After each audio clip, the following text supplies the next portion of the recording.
Hey, what's up you beautiful fuckers? In this video, I'm going to be discussing The Walking Dead issue 156. Now, as a warning, there are going to be full spoilers ahead, so if you haven't read the comic yet, highly recommend that you do before you watch this video, or else you're going to be pissed that you spoiled it for yourself. Although, somebody's probably already spoiled it for you already on Facebook or Twitter, but still, you need to read this issue because it's one of the best ones that have come out in the past couple of months. Now, this issue focused on Negan, Alpha, and the Whisperers. There were no cutbacks to Alexandria, the Hilltop, or the Kingdom. It was strictly Negan and Alpha's issue, and I loved it. It starts off with Beta McTwoKnives, or Softy McDickface, as Negan calls him in this issue, voicing his opinion to Alpha about how he doesn't trust Negan and how they should kill him.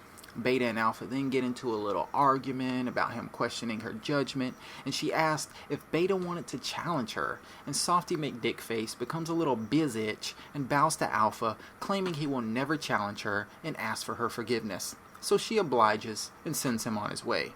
Then you see Negan get down on his knees and says that he bends to her will and asks for her acceptance into the Whisperers. While kneeling, Negan has this little smirk on his face that lets you know that he's definitely plotting something.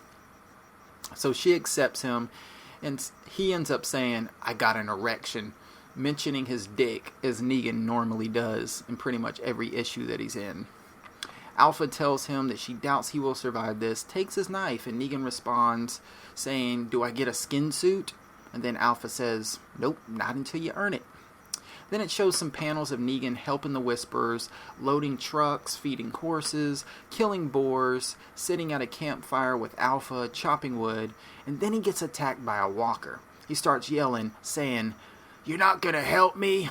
Alpha drops his knife next to him, which was a mistake that she will definitely regret later on, telling him that he earned his property back and how he needs to prove that he deserves it. So Negan ends up killing two walkers by himself. One of the Whisperers compliments him on it, while Beta McDickface looks all jealous and shit. Then we see Negan walk up to where dinner is being served and says, "Oh boy, daddy be hungry," which I thought was funny as fuck. Then Alpha calls Negan over to eat with her, and Negan mentions that Alpha has a favorite while staring directly at Beta McFuckface with a smirk on his face as if he's rubbing it in. Then bedtime comes around, and Beta tells Negan he has to sleep on the other side of the camp. So while he's walking over there, he sees two guys attempting to rape a girl, and he intervenes.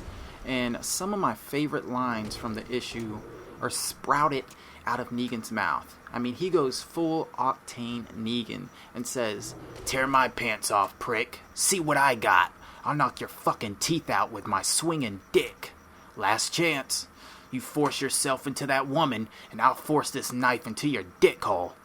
And that's when Beta McFuckface knocks him across the head with his blade and tells him to stay down. Negan is surprised that they are actually defending the rapist, and Beta says that he denied her the right to defend herself to prove she was strong. Negan's like, "You're fucking joking with this shit, right?"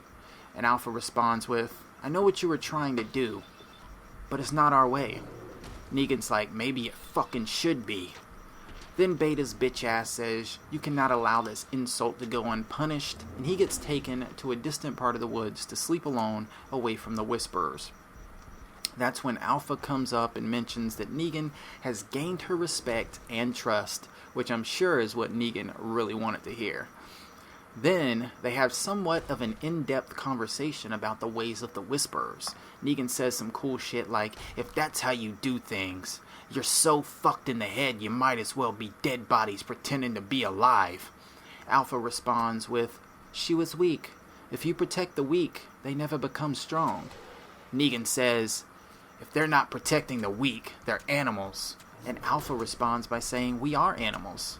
Negan then proceeds to diss her more by saying they're fucking monsters and need to be put the fuck down.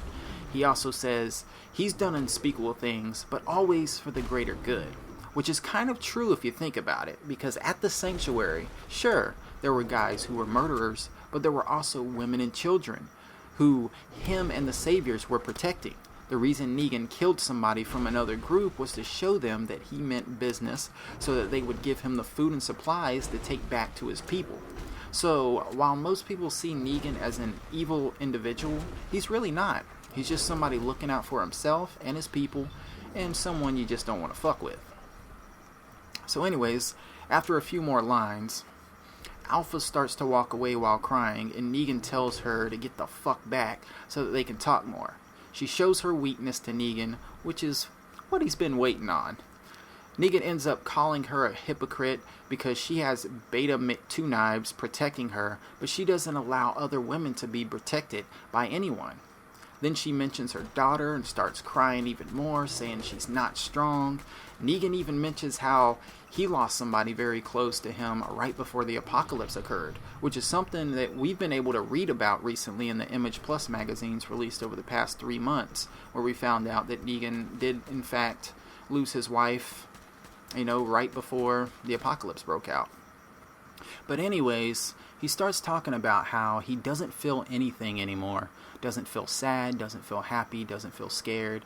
Even says that he'd crush a field of babies just to keep breathing, which kind of contradicts what he was saying earlier about protecting the weak. I'm pretty sure babies are as weak as they come. But then again, I have a feeling maybe he was just saying that morbid shit to get her to trust him more. Who really knows? It's Negan. But after Negan's done with his rant, Alpha says, "Maybe you do belong here." Negan responds by saying, "Maybe," then slices her fucking throat open and blood just starts splashing all over Negan. And then he says, "But I don't want to be here." And then he slashes at her throat a few more times, totally decapitating her. And afterwards, he holds up her head and says, "Wait until Rick gets a look at you." Now that makes me wonder what he means.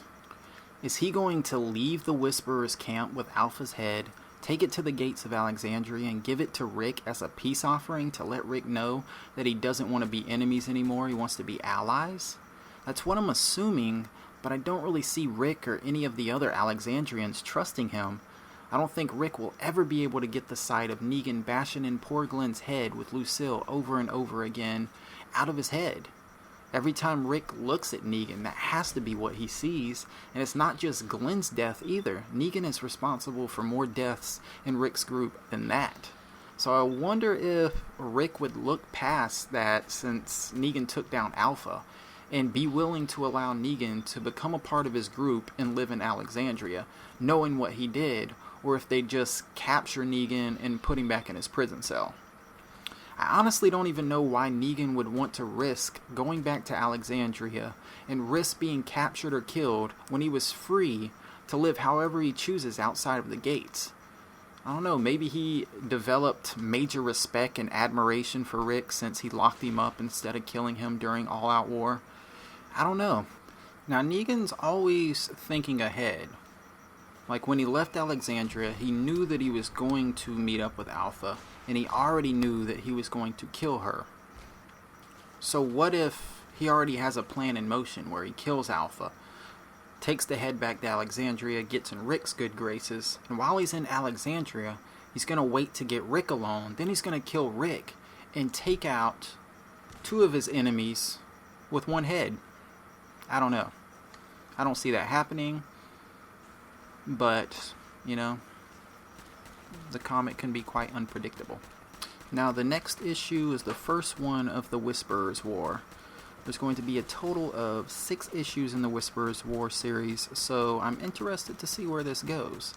Now, my predictions for the next issue are: Negan takes Alpha's head to Alexandria, Rick and Negan sit down and have a chat about what's going to happen, Beta finds Alpha's headless body, flips out, becomes the new Alpha McDickface, and starts plotting the war against Negan and the rest of the communities.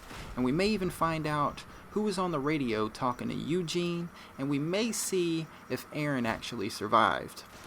And I'm really hoping that Dwight's going to be at Alexandria when Negan shows up with Alpha's head, because once Negan sees Dwight with Lucille, he's going to flip his shit, a fight's going to break out, and it is going to be so entertaining. But anyways, there's my discussion of issue 156. Hope you enjoyed it. I'll catch you fuckers on the next video. Sayonara, bitches.